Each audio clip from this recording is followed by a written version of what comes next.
Hey family, it's your girl Dr. Shauna, and I'm here because we're going to talk about the Biloxi, Mississippi teens that have been charged with capital murder. But while I am allowing everyone, or waiting for everyone, not allowing you guys to come to the room because you guys can come to the room whenever you want to. But as people are coming into the room, I'm going to try to restart this Facebook live as well so that that community won't have to miss out. We're going to go into detail about some really great stuff here. So y'all just bear with me for a moment, please. Normally, I'm already ready to go. And although I'm prepared with what I'm going to talk about, my system is just acting crazy. I don't know if it's my system or Facebook, but something is acting crazy. So we're going to have to deal with that. Good evening, Georgia. How are you? Who's that person from Georgia? Is me, Mrs. Doe, or Mrs. DOE, or hello to you from Georgia. I'm glad you're there. Do me a favor, family, as I'm waiting for this stuff to come up, do me a favor and share the video. Share the video. You can share it to your YouTube community. You can show Sharon Doe. Hey, what's up, sister? Or you can share it to your Facebook community. I don't care. You just share the video. Share the video because this is going to help us understand a lot when I go over this case. Now, I want to say this in all fairness. I'm not going to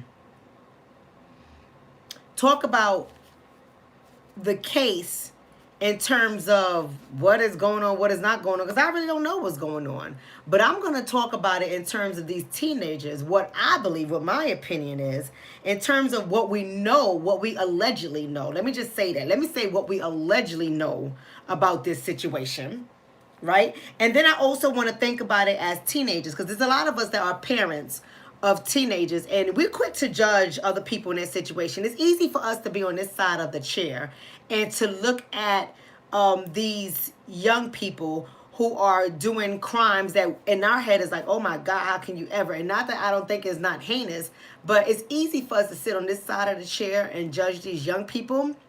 But what I don't want to do is allow us to do that for tonight. I think that we have to really explore this from a different dynamic.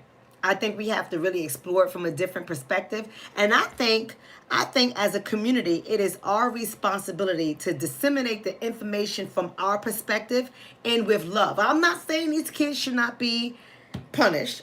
I'm not saying that. But I'm saying that everybody else takes care of their community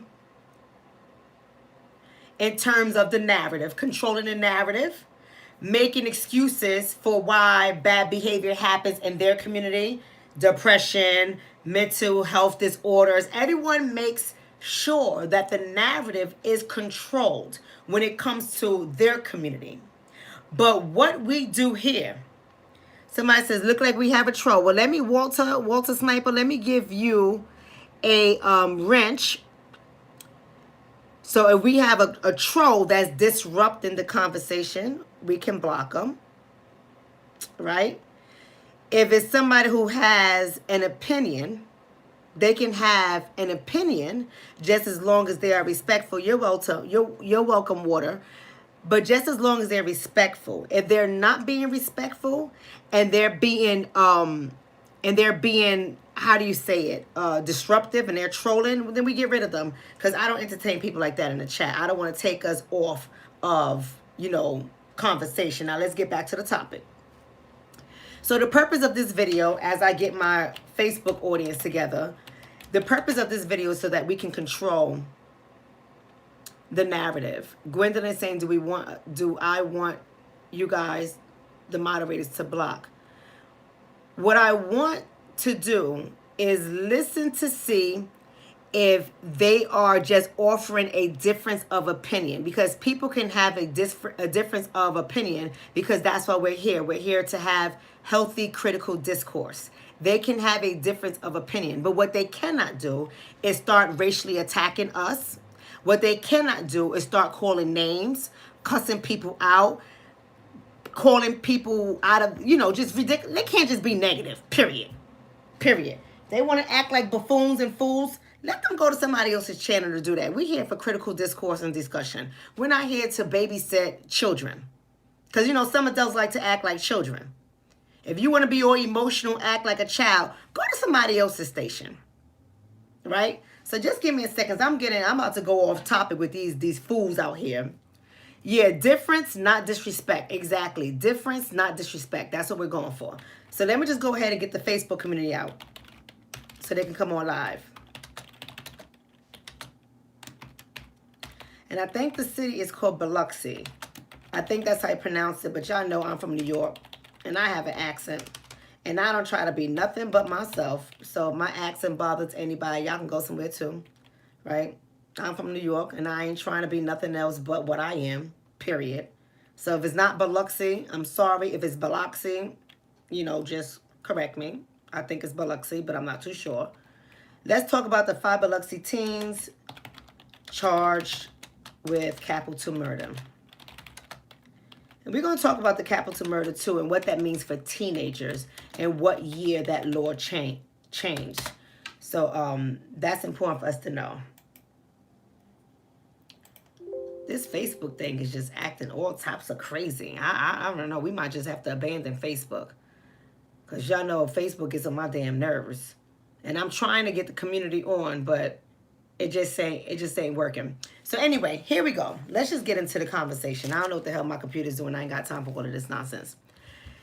First of all, for those of you guys who may not be, you have the pronunciation correct. Thank you. So it's Biloxi. For those of you guys who may not be familiar with the situation in Biloxi, let me just brief you. I'm going to give y'all my little belief of what happens. But I am going to say this. This is just in my head. I haven't read this part anywhere. I don't know anybody in the family. I'm just letting you know that something in the story don't sound right to me.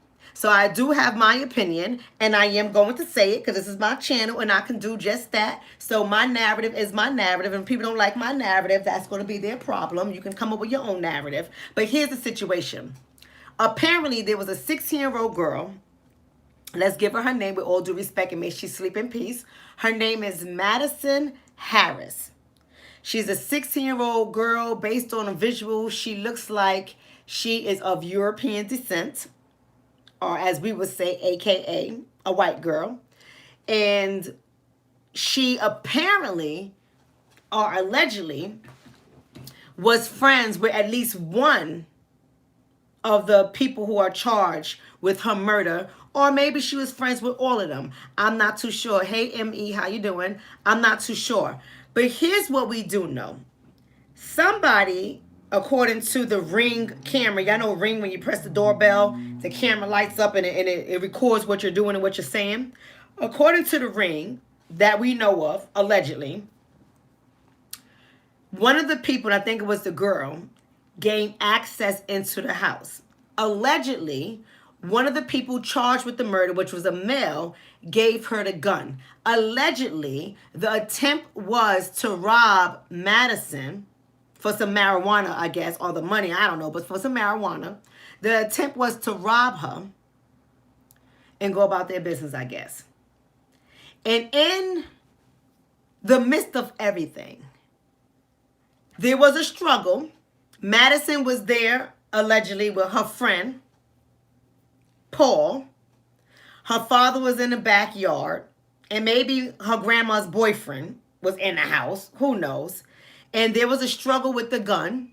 The gun went off and hit Madison, and Madison later was pronounced dead, I believe, at the hospital. To my understanding, she was hit in the hip. To my understanding, I don't know if that bullet hit a main artery or something, but she died from those wounds. Now, let me back up before we get into this capital punishment and stuff. Let me back up. Here's what I want to know. Somebody's going to have to block this Mason person. Thank you so much. Block that person, because I have no idea who that person is, and that person is just ignorant and probably has a brain as big as a peanut and maybe never finished school, is just a loser and has nothing better to do. So we're going to block losers, right? Because we're not losers here in this community. Losers are not invited into this community.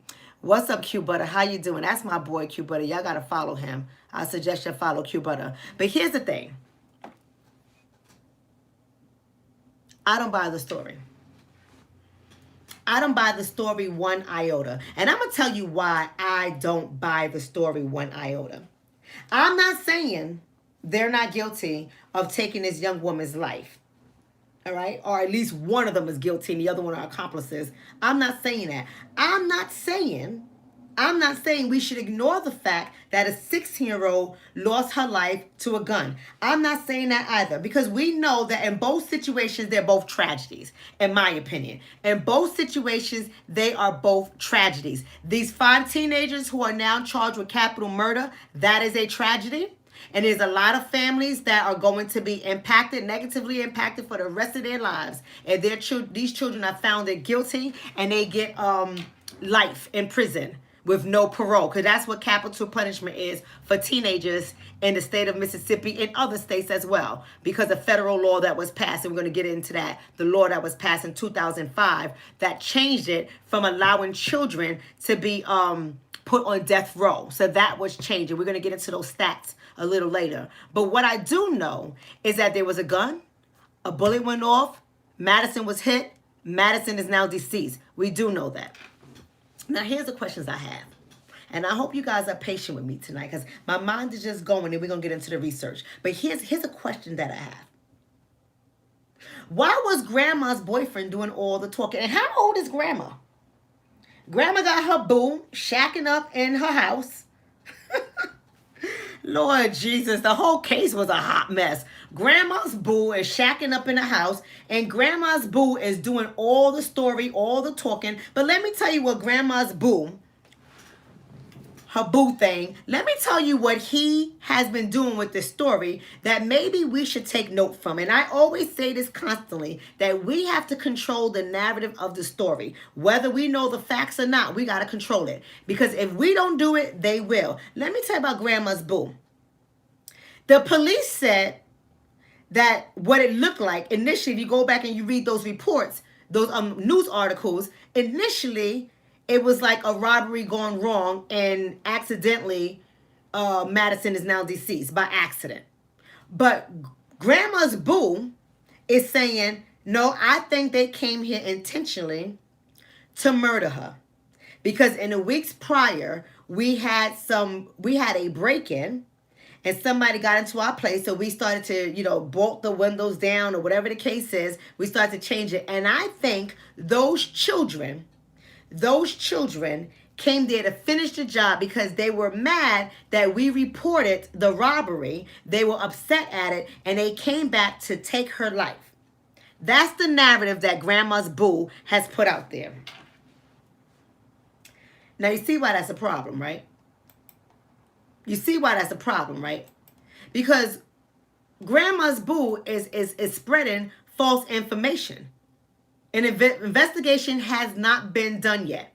And he is just out there saying all types of ridiculous things about these kids that may not even be accurate. That's number one. Number two, the other problem I have with what is going on in the media so far is that no one is talking about the fact that they went there to rob her of marijuana. So was Madison the drug dealer? I'm saying. Was Madison the drug dealer, or was her friend, her alleged friend, Paul, who was at her house, the drug dealer? Somebody had access to the marijuana, and they all are minors. Well, we don't know how old Paul is. We just know her friend was over, and her friend's name is Paul. We don't know anything about Paul. I want to know about Paul. I want to know why was Paul in that house, how old Paul was, and who had the marijuana. That's what I want to know. And I want to know what they was doing with the marijuana besides smoking it, what they was doing with the marijuana. And I want to know why was Paul in a 16-year-old girl's house. And I want to know what was her daddy like, because he was allegedly in the backyard when all of this happened. And my heart goes out for him. Because I cannot imagine running into my house after hearing a gunshot and finding my baby on the floor bleeding. I can't imagine that. So my heart really does go out for him. But I'm saying there's a lot of holes in this story that we really do need to have to sit back and watch to see how media unfolds this. Because we don't know if they was going in there for Madison. As far as I know, now again, everything is speculation, just like Grandma's boo-boo. Is speculated, I'm going to speculate. As far as I know, Madison could have been trying to set up Paul. We don't have all the pieces to the puzzle. But you see, they pushing that narrative out there. They're pushing that narrative out there saying that they came in there to intentionally kill Madison. I don't buy that.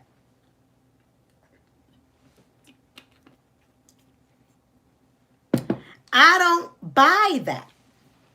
Because I'm sitting back here and I'm wondering if what Grandma's boo is saying, that they came there intentionally to rob Madison because of the report the family made the week prior of their house being broken into, and they believe that these teenagers are the ones that broke into the house, then why would Madison let these people into a house that she's so-called friends with?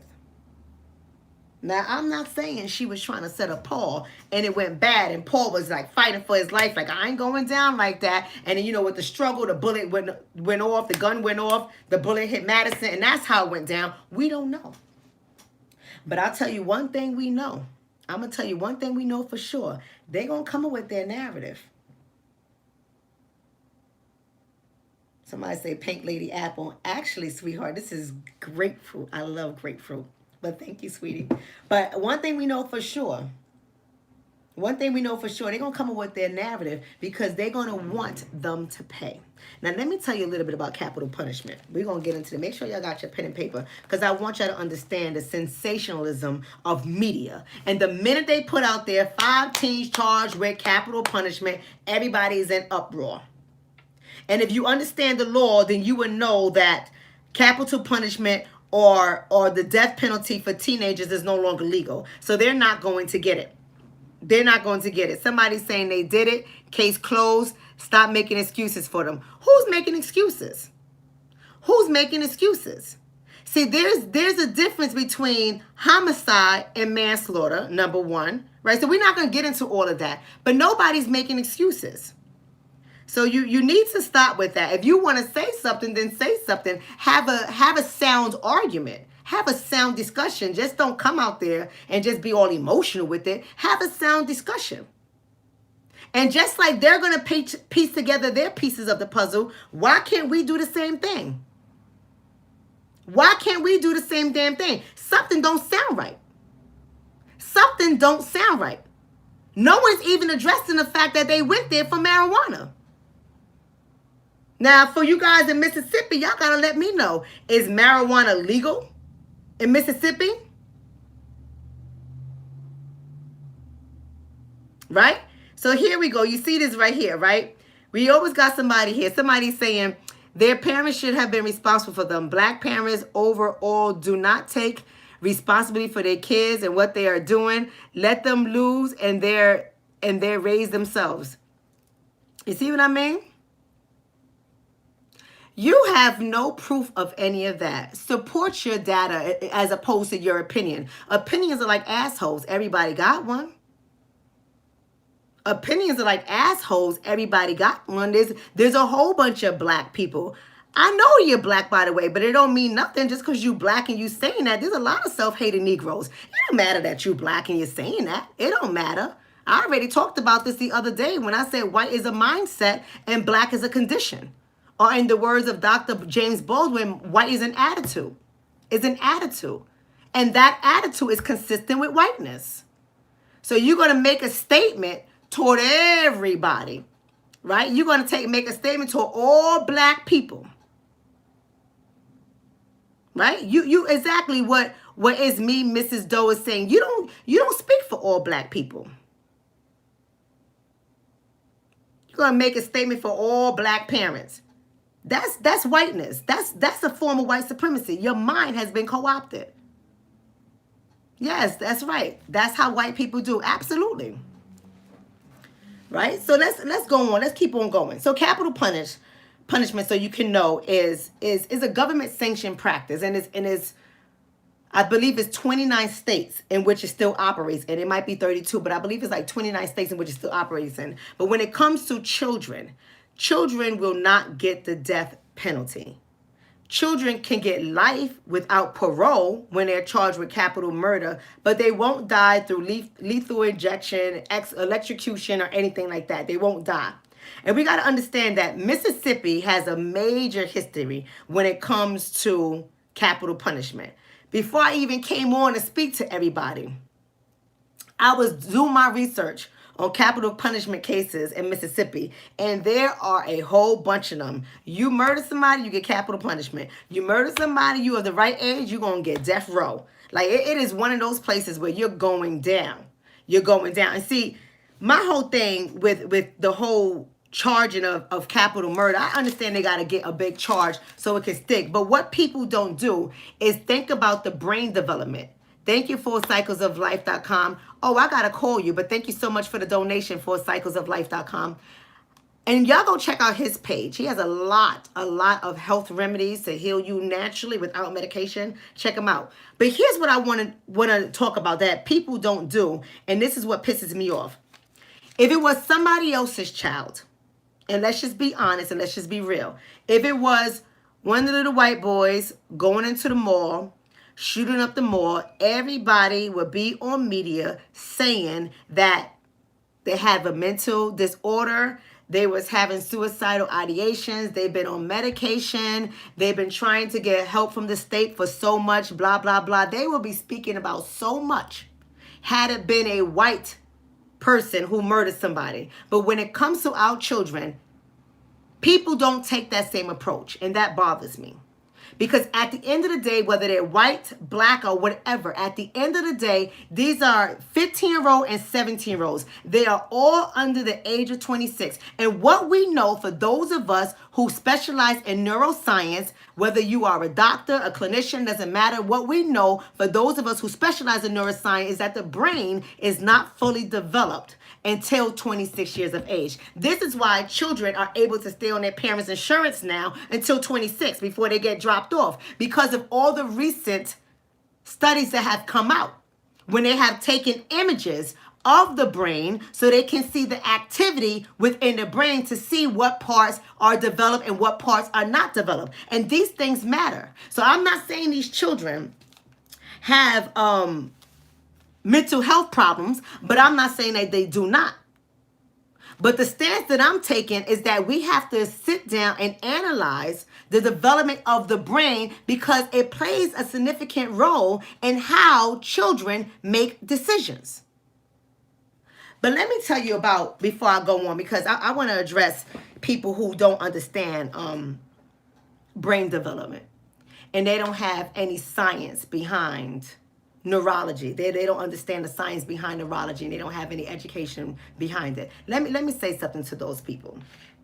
It's either you're going to listen to learn, or you just want to troll and just disagree, right? Because we have those kind of people. We have people that listen to learn. We have people that just have an opinion, and they don't care about science. They don't care about evidence. They don't care about data. They don't care about statistics. They don't care about any of that stuff. They just have their opinion that's not supported, and they go on and on and on and on and on, and they have a lot of judgments about people. Like I said earlier in the video, I am not saying that these children should not be punished. But what I am saying is that we have a due responsibility to our community to make sure we control the narrative. I'm not saying control the narrative to get them out of the crime. They did the crime. The crime is the crime, and they're going to pay for it. But what I am saying is we have to make sure we do not allow media and other people who are in position to decide the fate of our children's lives. We cannot allow them to paint a negative picture and just paint them as criminals.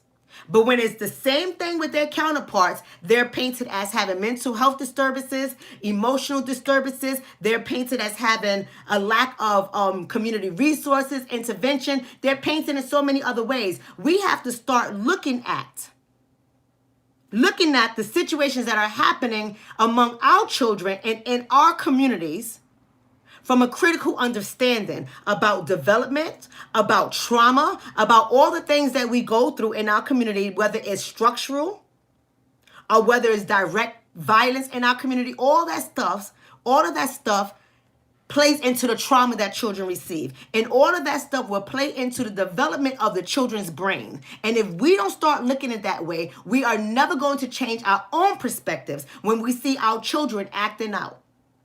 We're going to sit back and we're going to judge and judge and judge and judge, and we're not going to look at it from a critical lens. And when we do that, when we sit back and we judge and we judge and we judge and we judge, everybody who's watching us, those of us, black people that are in the fish tank, everybody who is watching us through that fishbowl analysis, they're going to say, well, they don't care, so if they don't care, we shouldn't care.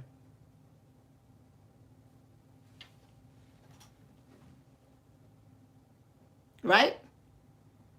We got somebody on here that says all home invasions should be dealt with harshly. And this is a great example. I love the fact that this person, whatever this person's name is, Roll Mourn or whatever like that, the faceless person, you know, the faceless people with their little logos. But here's what I have to say. You're already buying into a narrative. You just proved my point. You just proved my point. Is that they feed us the narrative and we go with it. You don't know what the situation is. They're telling you it was a home invasion and you're going with it. Just like the Central Park 5 joggers. They told us the narrative and everybody went with it. And here it is. Here it is. How many years later they're exonerated? Because it was a lie. Because their brains were not fully developed. They didn't know what was going on. And the only thing they wanted to do was to go home. And so not realizing, because when your prefrontal cortex is affected, they were not realizing the severity of the charges that were being brought against them.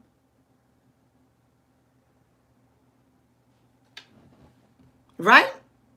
But instead, we just go with a narrative that is said to us. We just go with the narrative that is said to us, and we believe everything that media tells us. So how critical are you in your thoughts if you believe everything that media tells you? How critical are you in your perspective? Or are you just holding your nuts by an opinion? See, because we have to have these discussions.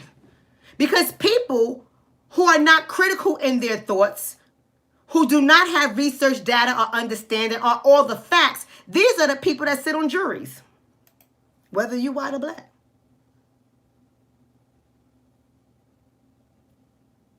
And these are the people who are not critical in their thoughts.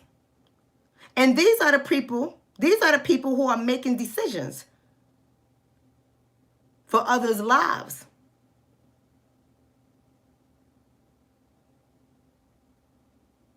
Right?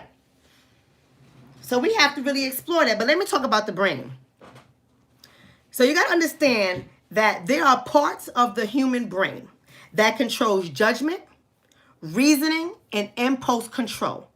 This is for all people. I don't care if you're white, black, orange, purple. We all have a brain. Some of us don't use it as evidence in this chat. Some of us don't use it. But we all have a brain, and our brains all develop the same way if it's left uninterrupted by outside forces that are traumatic.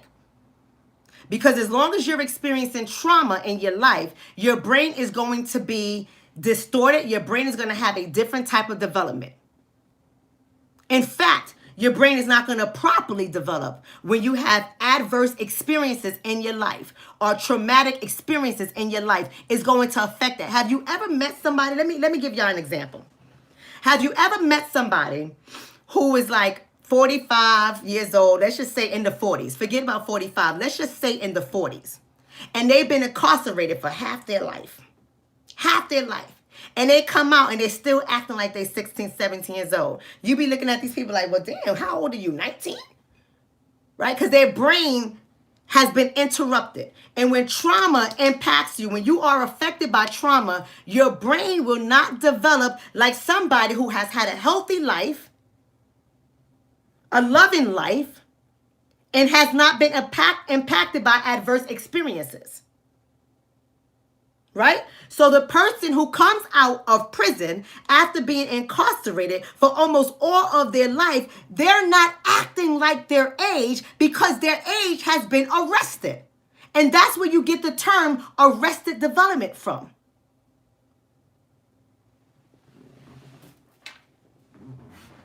Right? I love it when I get couples that come in here and one of them, usually the man, has a history of incarceration. And the fiance, the girlfriend, the wife is so frustrated because she feels like she's dealing with a child. You're not dealing with a child chronologically, but mentally you are because of arrested development. So you have to give this person time for his brain, especially his frontal lobe in the front, to start to heal itself. And with the right treatment, the right understanding, the right services, the right affection, the right love, the brain can start to heal itself. But we have to understand that when children make these kind of decisions and a brain is not fully developed, they're going to make decisions that are not of good judgment, that have poor reasoning, and that are reflective of impulse control.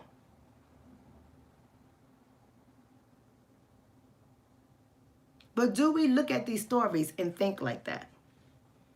Do we sit back and say, you know what? These children are victims of trauma. These children, brains are not fully developed. We have to be easy on them. No, many of us don't. We're quick to just say, throw them under the bridge, slap them with the book, and give them everything they need. I'm not saying that they shouldn't be punished, because absolutely, a life was lost. They need to be punished. But we have to understand what's happening here. And for teenagers, we also know that prison can be rehabilitating for teenagers. Now, adults, on the other hand, sometimes adults can be rehabilitated. Sometimes they can't. But again, we got to start to look at it this way. So when things like this happen, I'm always questioning, why aren't we out there controlling the narrative? Why aren't we advocating for our children? Why aren't we advocating for them? Somebody says that troll needs to go. Well, I'm going to give you a wrench and get the troll out. Right? Get the troll out. So I was telling you guys about the prefrontal cortex. And when that is not fully developed, children cannot control their behaviors. That's the truth. That's the truth. And so when I think about what's happening to these teenagers, somebody saying the victim was white. Yes, the victim was white. Absolutely. What I think is happening to these teenagers is no one is considering that.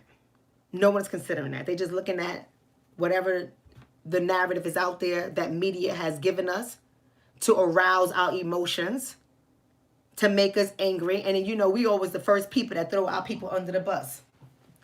You see how this young lady's family is controlling the narrative. Ain't nobody was in the house. Daddy was in the backyard. I don't know where grandma was. And grandma's living boo was doing all the talking. But where are the people speaking on behalf of the 5 teens? Where are the people in the profession, in the field, when it comes to psychology, when it comes to neuroscience? Where are those people speaking on behalf of the children?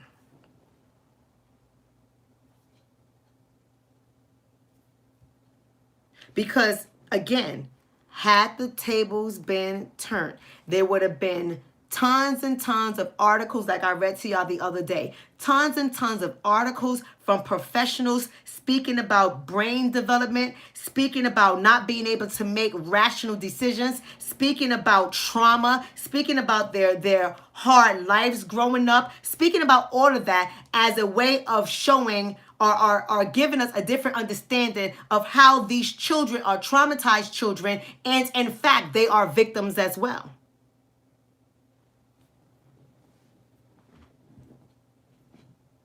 But let me tell you, when I saw this case, the first thing I said was, I want to know the parents of these 5 teens.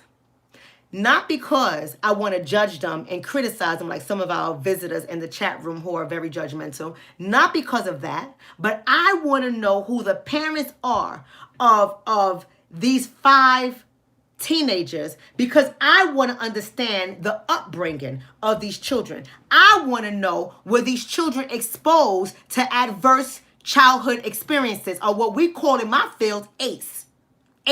So what are those things? What are adverse childhood experiences? Abuse, severe physical abuse, sexual abuse, emotional abuse, severe poverty. Severe poverty is traumatic. Criminal histories and or violent communities. These are all adverse childhood experiences that will impact the development of the brain. Okay, so children who have been traumatized. See, here's another thing. I want to understand. I'm trying to use a different wording. Like if I say adverse childhood experiences and I explain what it is: violence in the community, living among drug dealers, having to avoid walking through the park so you won't get shot, watching your mother get her behind whooped by her boyfriend or by your father, right? Having extreme poverty when here it is, your lights are turned off. You hardly have any food in your house. You wear dirty socks and dirty underwears to school. You're sleeping on mattresses. You have to drop out of school so you can take care of your siblings because their mother or your father or your grandmother is absent or not able to provide you the right care, right? Here's Sid is saying, did you read that last email I sent you the other day? Thank you for the donation, Sid. And yes, I did read that email. I am going to respond to you. But here it is. We have children that experience that every day of their lives. And most of those children look like us. But who is there to advocate on behalf of those children? Who is there to talk about how those traumatic experiences will affect their brain development? And this is not me making it up. This is research. It is rooted in science.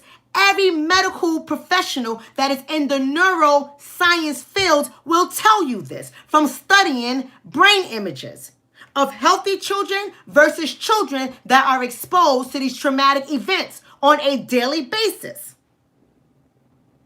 So who's there to advocate for those children when it comes to looking like us? Let me tell you about the ACEs study. The ACEs study was gone a while ago, and there's so much. This is why we gotta talk about this stuff. Oh my God, I wish I had more time to really break everything down for you guys. Because when studies go out there, they get funding. As long as they're a legitimate study that comes with research, they get funding. They get funding so they can put all these programs around the place, right? All these different programs, because what they're saying is this is the situation, we have to address it. So that has to be backed by research all the time. But if no one is out there, and I'm not saying no one is out there, I'm saying if we are not making a big stink about what our children go through, if we're not demanding studies for our children, if we're not participating in studies when it comes to our children, no one is there to tell our story. It's always going to be the same racist narrative that has been passed down from generation to generation. And that narrative goes like this: Black people are lazy. Black people are criminals. Black people are not as smart as white people. Black people abuse the welfare system.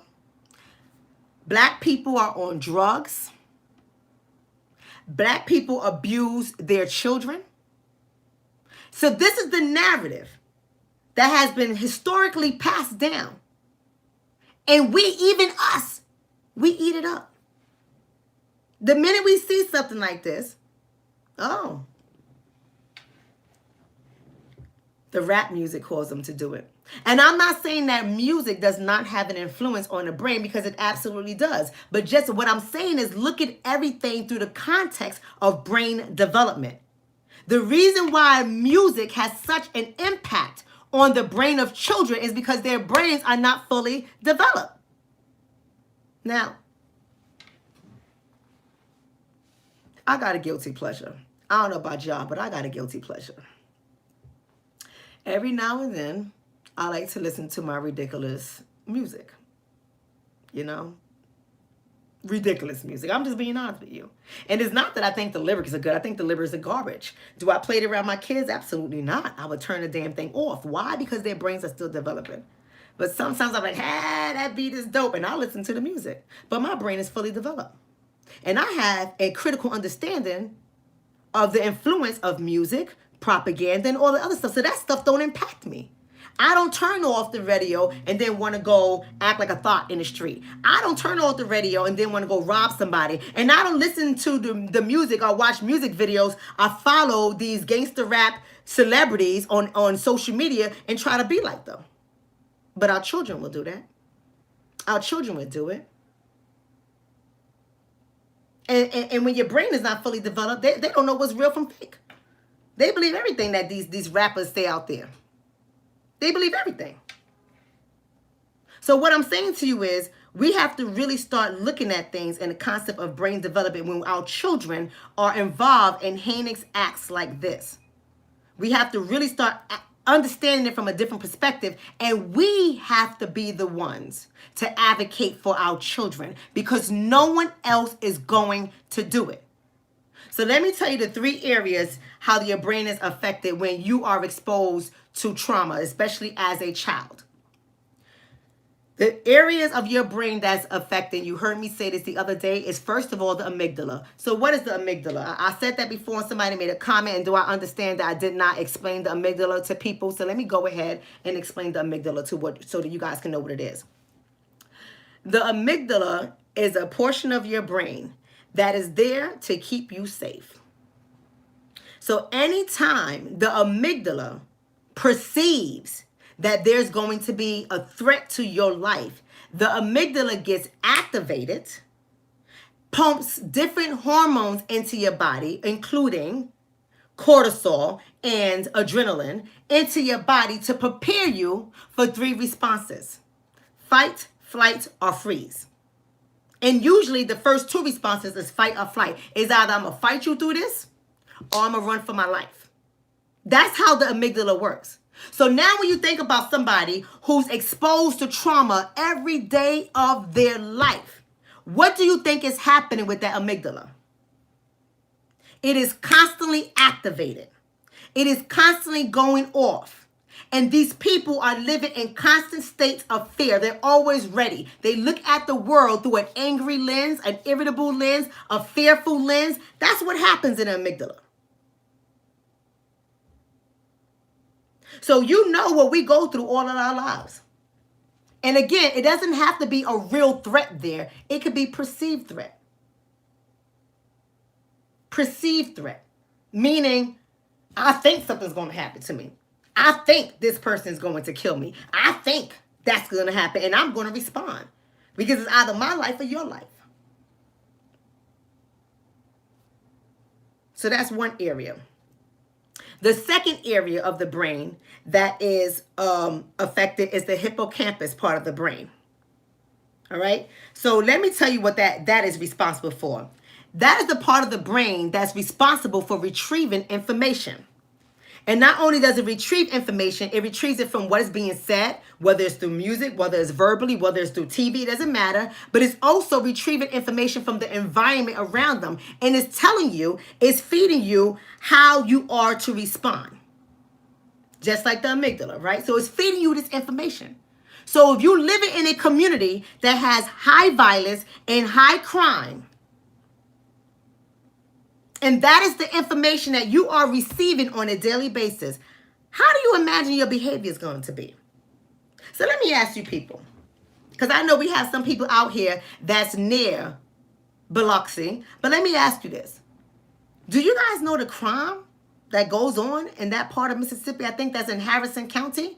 Do you know the crime? Oh, go ahead and do some research.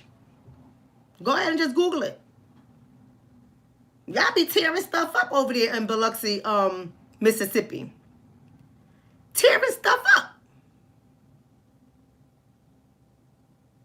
So if these children are seeing crime around them on a daily basis, that's trauma. See, but let me tell you about our people. This is what makes me so mad about our people, and I'm about to get on out of here. This is what makes me mad about our people. There are too many of us, not all of us, but there are too many of us that don't like to have this conversation. We don't like to talk about the world of mental health. We don't like to talk about the world of science. We don't want to talk about that. We're too busy living the experience and drawing conclusions based on the experience. Sid is saying Biloxi is New Orleans, East. Oh, well, I don't know about New Orleans, but I heard New Orleans be getting it popping. That's what I heard. I know that about New Orleans. I heard that some areas is lit. But just imagine living in that environment where every day is something. You don't know if you're going to get shot today. You don't know if you're coming home. Every day is something. See, when you're exposed to that so much, even though you may become desensitized to it, your brain is still being impacted by it. Your brain is still pumping your body with hormones that is not releasing fast enough. So you're constantly in a state of fear. You're constantly in a state of rage. This is our people. This is what's going on every goddamn day. And let me tell you, poverty does the same thing. Poverty does the same thing. When you don't know where your next plate of food is coming from. When you don't know the bullying you're going to receive at school because your clothes are dirty. Thank you, Lamel, for the donation. I appreciate that. The bullying you're going to receive because you don't look like the other kids. You don't know the stress that poverty causes kids. Come on, we gotta teach. We gotta teach. We have gotten so comfortable with being entertained. We have become so comfortable with sensationalization that we don't realize that our critical thinking is shot. But everybody's sitting back and they're watching what we're doing and they're with their research material because it's called qualitative research. And observations and interviews are all part of qualitative research. And they're sitting down there and they're taking notations. And they're watching how we respond. Ain't nobody changing the situation. Ain't nobody providing our communities with the resources that we need for intervention and prevention services. No one is doing that. Who's sending clinicians into the community, into our communities, at every murder that happens with our own people? Who's doing it? Who's saying that we're going to have mental health therapists on board to deal with the killing that happened last night, to deal with the killing that happened the night before, to deal with the killing that happened this morning? Who's doing that for us? All of these people that can bring resources into your community, they know what trauma does to the brain, and they know when children are raised in traumatic events, they're constantly in a state of rage or fear or anger, and they know that the pattern is going to be repeat because the hippocampus has been activated and is giving that child information of how to behave in his or her environment. So we're looking at these 5 teenagers and we're saying that they're animals. And if I didn't know any better, I would say you were correct. If I didn't know any better, I would say you were right. But I know better. So what I'm going to do is to challenge people to change their thinking. Are they animals or have they been socially engineered? Are they animals? Or have these children been socially engineered? The last part of the brain I want to discuss with you guys is the prefrontal cortex. That is the front of your brain. So just like I'm holding it right here, that front, the prefrontal, that right there, that is the last part of your brain to develop. And that is the most flexible part of your brain. What do I mean when I say that? So I'm already explaining to you guys trauma, right? And I'm explaining that trauma will affect the brain. And those areas that I just named to you, the amygdala, the hippocampus, and the prefrontal cortex are the 3 areas of the brain that trauma will directly affect.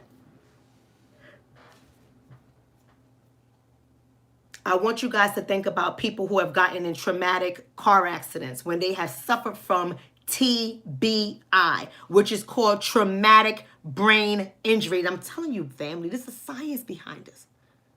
It's a science behind this. They all know. They all know. So TBI, y'all know about TBI, right? Y'all know about traumatic brain injuries, whether it occurs from impact to the head, or sometimes TBIs can happen as a result of a stroke. And usually when there is a stroke, they try to get you into imaging really quickly because they want to see which part of the brain has bleeding. Or you might hear the doctors use the word hemorrhaging. Which part of the brain has bleeding? Because when there is blood, that lets us know what part of the brain has been damaged. Now, if the only part of the brain that has some damage is the front part, they usually get a little bit excited about that it hasn't spread back and it hasn't taken over the right and the left regions of the brain. Why? Because the front part of the brain can, in some ways, repair itself. We can teach people language all over again when some of the prefrontal lobe is what's damaged. We can teach certain things. But at the end of the day, no matter what we can retrain you to do, we also know that there's going to be some significant damage. And most of the time, the damage will affect your emotions or your decisions. I hope y'all catching this. In the front of your brain, the damage will affect your emotions or your decisions, your logic. Either the right side of your brain, which primarily hosts emotions primarily, or the left side, which primarily hosts your logic and your reasoning. The same is true for children. The same is true for children. Because when children are subjected to trauma, violence, over and over again, that part of the brain is going to be affected. And if it's affected, if it's harmed, you're not going to get rational decision making. You're not going to get insight. You're not going to get controlled behavior. You're going to get more impulsive behavior. You're going to get anger. You're going to get irritability. You're going to get rage. You're going to get moody reactions, including depression. All the things that our community don't like to talk about.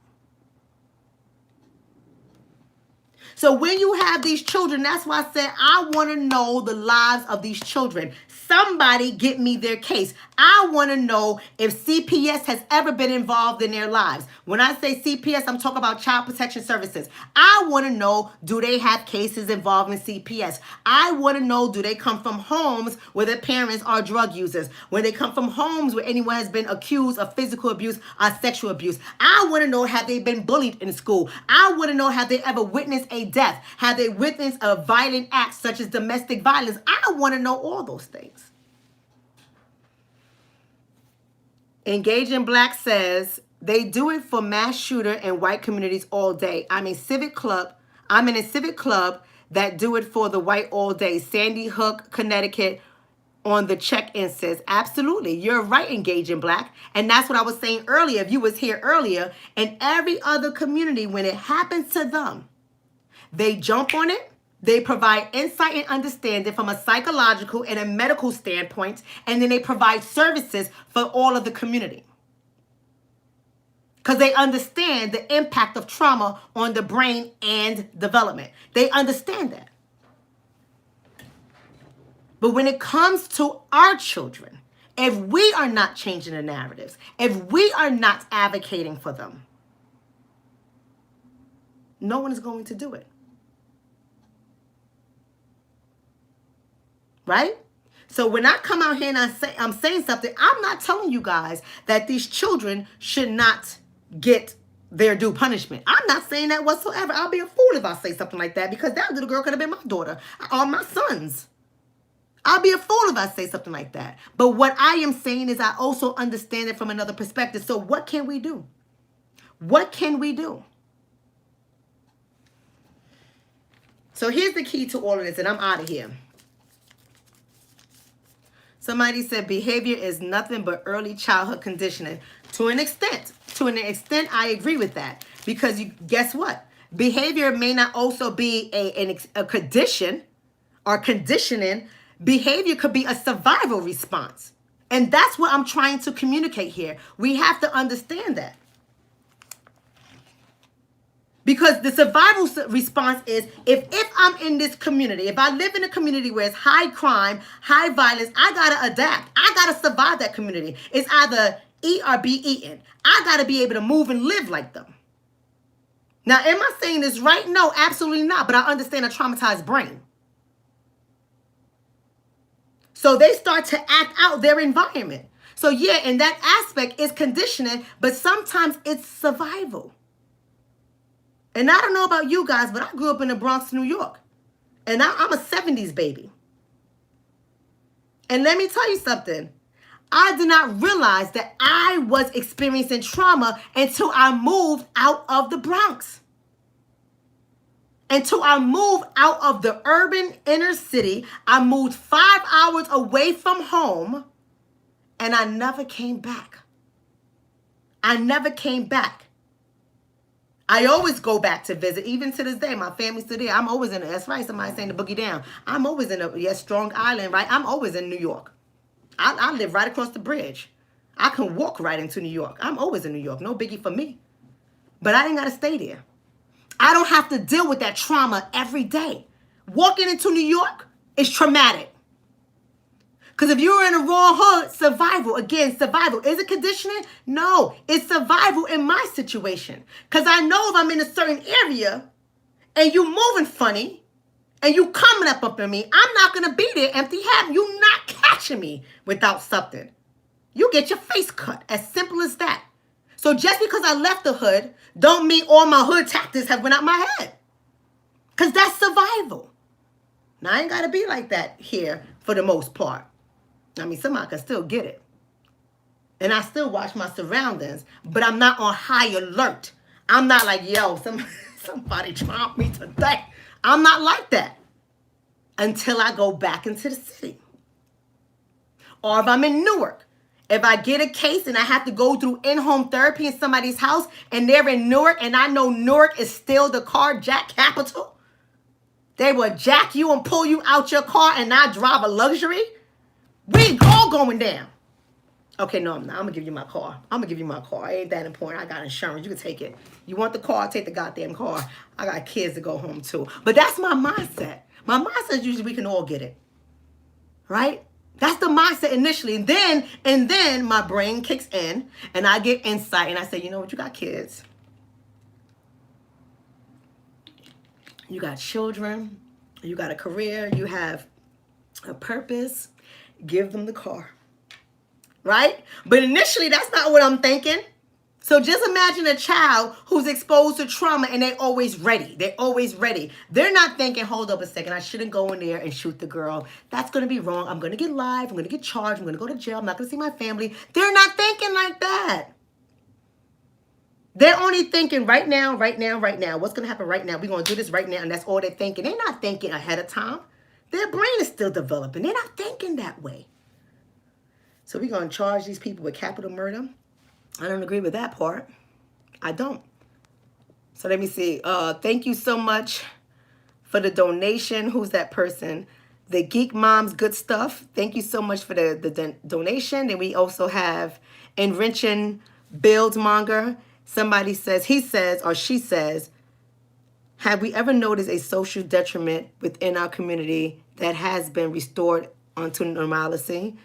With negativity has specifically us, it tends to lag. Oh no, see, it is not going to happen that way. And that's what I meant when I said we are socially engineered. See, do you know how many people, because you know, our whole existence is about white economic development. Do you know how many people will lose money if we got our ish together?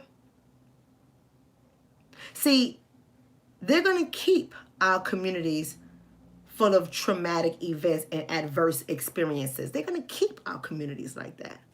They're going to keep us on high alert. They're going to keep us fighting each other and at one another's throat. They're going to keep us in that situation. We ain't nothing but a big research study. You can go out there, you can Google it on your own. You put African Americans in crime, African Americans in education. There's a whole bunch of research. Or if you just put education, the educational system, all the research is coming back as they studying us. Put the healthcare system, misdiagnosis. Just put misdiagnosis. You're going to see so many articles come about African Americans. Everybody is studying us. And those of us who have the ability to change the narrative and to address improper studies don't. Because we don't want to go against the status quo. We don't want to put ourselves on the line. We don't want to do that. Because we might lose our bread and butter. Do you know how many white people don't like me, but they do? Because they know I'm going to tell it like it is. But again, they can't dispute it. The only disputes we have is the research studies. That's all disputes we have. We don't dispute that what I'm saying is not true because they know it's true. It's grounded in research. We don't dispute that. But we know white fragility kicks in and they want to try to protect themselves because they know what I'm saying is true. That's how policies are enacted. That's how laws are created. That's how funding gets distributed. And most of it gets distributed on our backs. So they need to have social ills present in our community for them to make money. They need to have people getting incarcerated on a daily for them to make money. That is a system. So again, I just wanted us to understand that the prefrontal cortex, the front part of our brain, it plays a vital role in governing our human behavior, all of us. It governs human behavior. It governs thought. It governs emotion. It governs the ability to regulate inappropriate impulses. See, let me give you another example and then get the hell on out of here because a lot of people don't like to talk about this either. A lot of people don't like to talk about this. And it's probably happening in some of your households or you're going through a situation right now. So I'm going to try to be sensitive, right?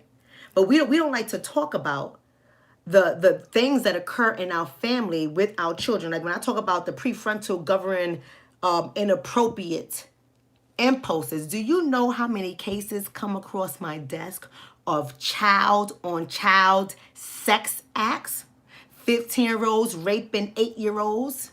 15-year-olds, 16-year-olds. I'm giving you real cases. Sodomizing 8-year-olds, brother on brother sexual acts, brother on sister sexual acts. Do you know that this happens so many times in our homes? And when it happens, we as the parents try to hide it like it ain't really go on. Do you know that I have to deal with this in my profession and I have to get and talk to people through their trauma and their traumatic events? Do you know I have to make sure mom and dad or grandma, aunties, whatever, the foster mothers, whatever, that they understand trauma and why we can't ignore it? Do you know that after everything is said and done, they deny therapeutic services, even when they're matched up with someone who culturally and ethically reflects who they are? They deny it because it is still taboo in our community.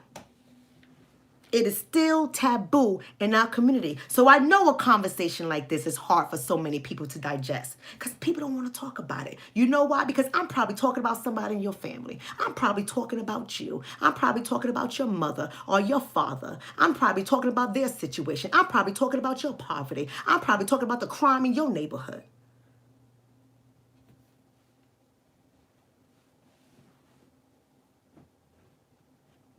You understand what I'm saying?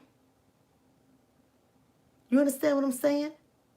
So that's why I wanted to have this conversation because we have to understand how the brain development plays a part in all of this.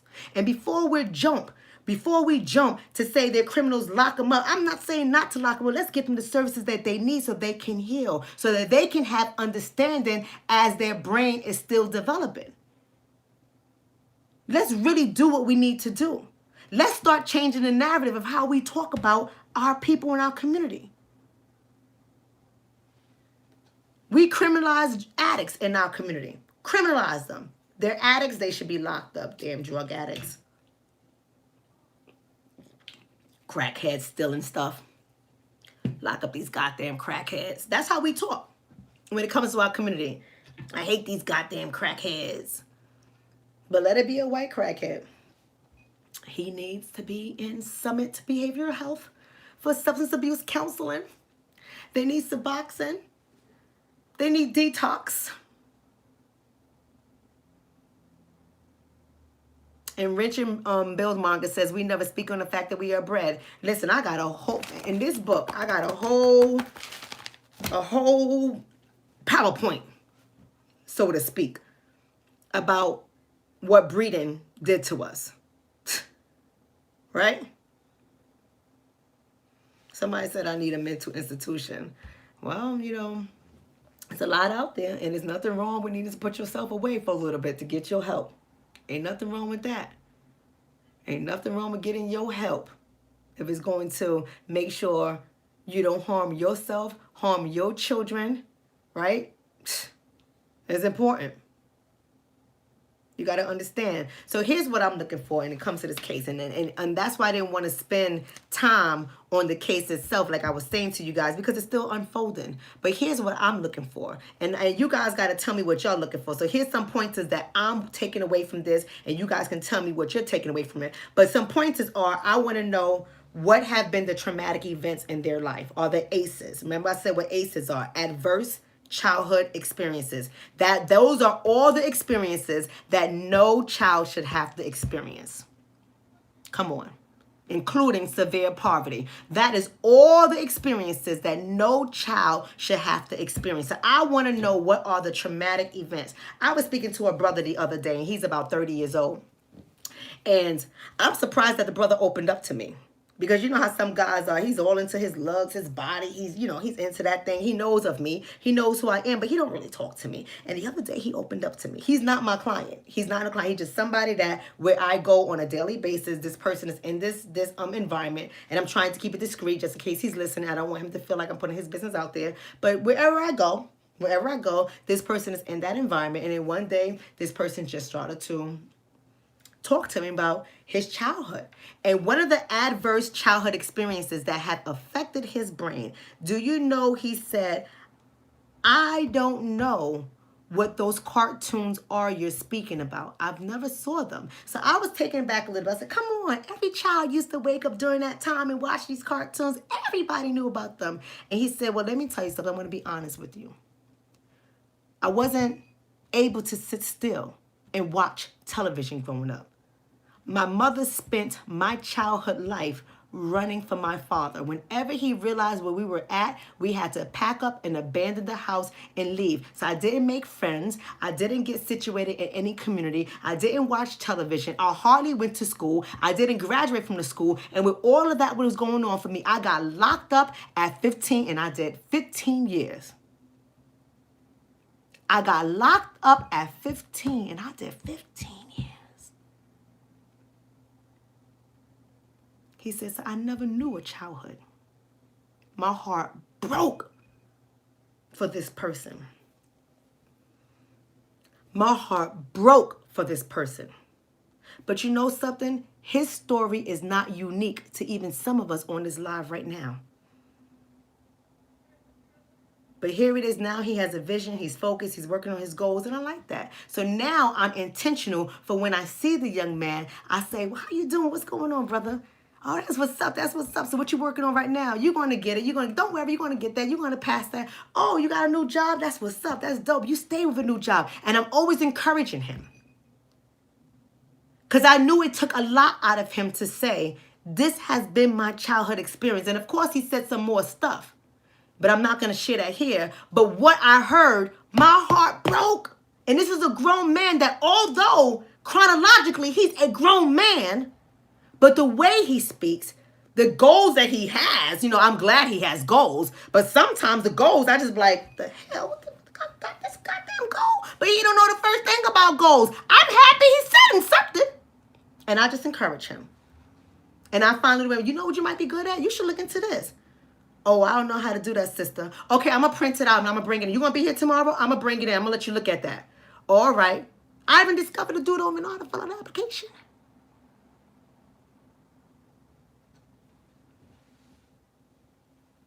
So what traumatic events? That's what I want to know. The other thing I want to know, the second, I'm going to give you 5 things I want to know. The second thing I want to know is the family dynamics. And I want to know the history of the family. Is there violence in the family? Is there drug uses in their families? Is there extreme poverty in the families? Does the mother work 5,000 jobs and ain't never home because she got to survive? Like, what is the family dynamics? Are there support systems in the family? How many people live in the house? Was there any sexual abuse in the family? Was there any severe physical abuse? Is there a history of child protection services? I want to know that. Somebody's asking what's my email. My email is askdrshauna, askdrshonna@gmail.com. Askdrshauna@gmail.com. The third thing I want to know is their school experiences. How are they doing in school? Do they have an IEP? Are they passing? Are they functioning as 15-year-old and 17-year-olds? Are they functioning at that level? Are they delayed? Is there a learning disability? Did they get in trouble historically in school?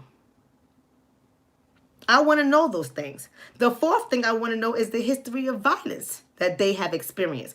Either them themselves being violent in their history, because you're not finding out much information online about these kids. Only one person, I believe, was out on bail. Only one person. But other than that, you're not finding a lot of information online. So I want to know, is there a history of violence? And if not with them personally, do they live in a community where violence is prevalent? Because that's going to tell me the amount of trauma they're exposed to. And that's going to tell me how their brain is operating. And that's going to explain to me why they behave a certain way. I want to know that. And the last thing I want to know is, are they going to give these children an MRI of their brain for the presence of lesions? Why do we want to know that? Because if there's lesions on the brain, in the prefrontal part of the brain, then we know they have been exposed to traumatic events. We want to know these things. I want to know these things. Because there's lesions, traumatic events, that means their development has been delayed. It has been impacted. Our brain will print things. It'll make prints. You learn something new, you get a new crease, right? If there was something traumatic in your brain, it's going to show. This is why we image the brain. But if we don't understand that, we make all types of assumptions. We make all types of assumptions about these kids. They're animals, lock them up. So those are the 5 things I want to know. I'm out of here, guys. I want you guys to tell me the 5 things you want to know about this case. That's what I want to know. So let's start changing the narrative. Let's start being careful about how we talk about our children, how we talk about our people. Let's take note from many other communities that they will tell you it's an emotional disorder, a mental disorder, a poverty disorder. They'll let you know it's everything to justify what has happened. We got to start doing the same thing, right? Because at the end of the day, everything that we allow to happen in the law sets the precedent going forward. So once we say, oh, we need to get all these people off the street, I'm going to support this bill, I'm going to vote for it, I hope you know what you're voting for. And I hope you know how that's going to impact you and your children as well. That's all I have for you guys. I love you all. Make sure you share the video. Somebody said, this is a real good Friday night. Much respect to you all. Thank you so much. I thank you guys for all the donations. I hope I didn't forget anybody to give y'all a shout out for those direct donations. I love every last one of y'all, even my troll, because I understand your brain has not developed and y'all still got some mental health challenges. So I understand my trolls are mentally ill, and we don't shun the mentally ill. We just get them the help they need, including blocking their asses. That's all we do for our mentally ill. So I'm glad that I have you guys out here. I love every last one of them. Somebody says, Dr. Shauna, a court recommendation from you can go a long way. I agree with you. I write court recommendations a lot. I had one kid who, again, brain wasn't developed. He came to my center. He did all his time here. I wrote his recommendation. And eventually he got off of probation. They took that thing off his ankle. He no longer had to show up. And I haven't heard anything from him ever again. So he called us back and said he got a job and he's getting his life on track. He went to Job Corp. But I never heard anything from him. And the PO officer never contacted me. So I like the work that his counselor did. I wasn't his counselor. I don't work with children. But I just understand the development of children in their brain. I love every last one of y'all. Share the video. I will see you guys on Tuesday unless something pisses me off and I come back earlier. I love every last one of you guys. Have a great night and be blessed.